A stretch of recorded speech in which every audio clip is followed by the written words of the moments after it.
cerebral palsy is one of those that it impacts every individual very differently. We might have similarities, but there are, of course, many differences.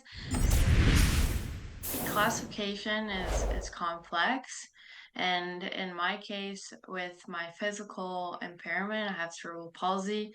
I was born with cerebral palsy, so I've had it my whole life.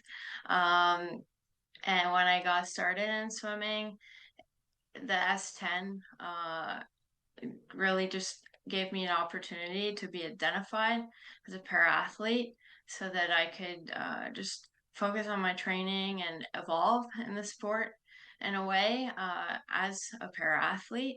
And then later on, once I had mastered all four strokes and had more consistency in the water, they could really identify what was impairment and what was like they're really the classification is trying to differentiate between what's your impairment and what might be just like technical errors in the pool. And swimming is such a technical sport, so it's a real challenge for classifiers to figure that out. But later on in my career, I was became an S8, and that really just opened the door for me.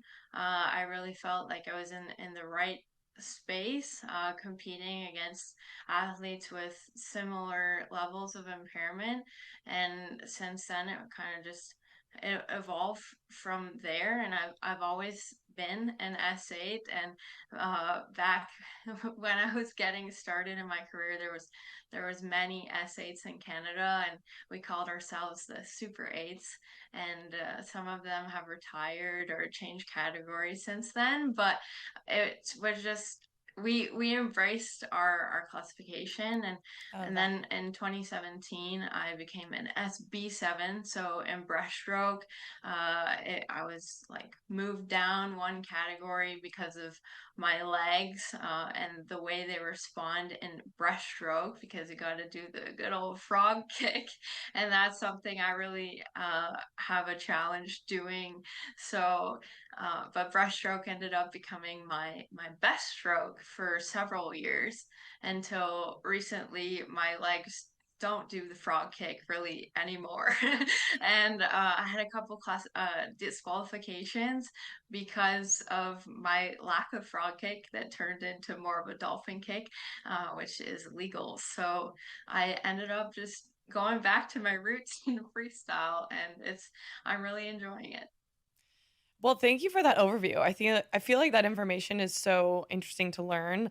I do want to ask a follow up in the breaststroke, but before I do, I think I wanted to make sure I got clarity because you spoke about your S8 sisters, which I love. I also saw you had a few pictures on your social that were like my CP girls. Not everyone with cerebral palsy would be in the same S8 category, correct?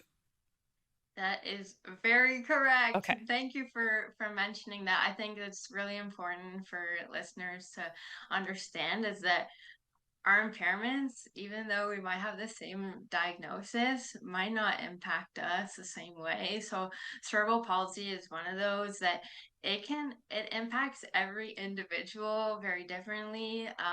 We might have similarities, but there are, of course, many differences.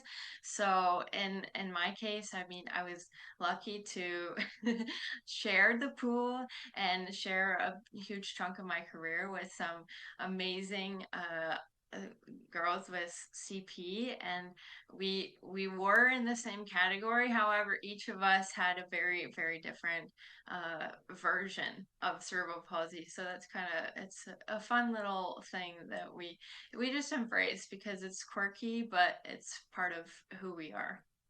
And it's community, and it's also a reminder Mhm. that, everyone's going through something different no matter, what the number says on paper or what the diagnosis says in the doctor's office. And I think you're a constant reminder of that. And your story shares so many different layers. I know when we first spoke, you made it very clear how important it was to kind of share that understanding that not everyone is going through the same thing. You're also different, but in a beautiful way.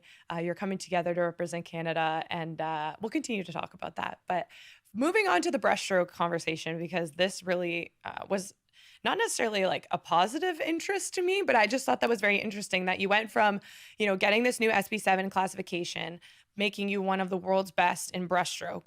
And then now you're swimming breaststroke at a world class level. You were on the podium at world championships in that event at the 100 breaststroke. And then all of a sudden, you're now starting to get disqualified.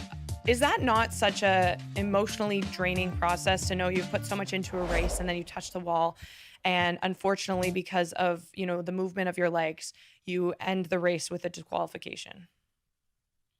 Yeah, for me, it was definitely like traumatizing.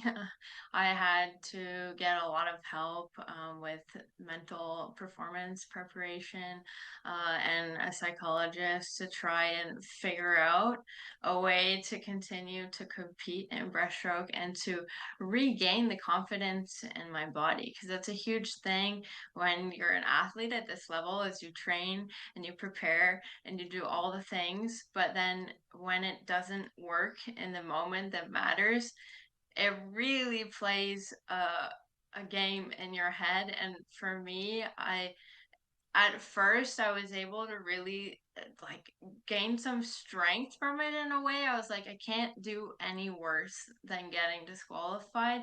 And if I can get the right help and physio, massage, and the strengthening the different areas where I might have weakness, we can figure it out. But I think after Paris, like in Paris, I swam 100 breaststroke and I wasn't disqualified, which I was happy about. But at the same time, the performance was way further behind where I wanted it to be. And the mental strain that it really put on my training as a whole, and just the way that I carried myself through competition, I really didn't see that it was worthwhile for me to continue with that because I wasn't happy. And we always say like a happy swimmer is a fast swimmer, and in my case I need to be happy. I need to be enjoying myself to really make the most of it. I mean, we spend so much time in the water training, and it can be lonely at times, but it really does take a lot of confidence. So for me, switching back to freestyle and kind of reinventing myself has just okay, brought me like a a different vibe this year, and I'm enjoying it a lot more.